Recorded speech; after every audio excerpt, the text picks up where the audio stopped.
আসসালামু আলাইকুম। আমরা যেহেতু গ্রামে চলে আসছি আর গ্রামে রান্না বান্নার জন্য তেমন একটা কিছু পাওয়া যায় না, তাই আজকে ঘরে যা ছিল সেগুলোই রান্না করে নেব।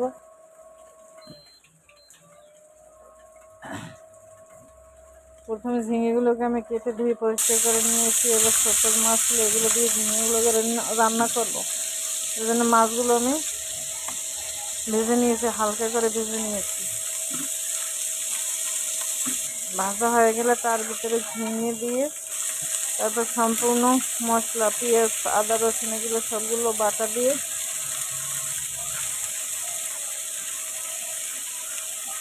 একবারে দিয়ে দেব। আর গ্রামের মানুষরা এভাবেই রান্না করে, আর এভাবে রান্না করলে অনেক স্বাদ হয়। এই যে আমি সব কিছু দিয়ে দিচ্ছি, এবার একটু ঢেকে দেব।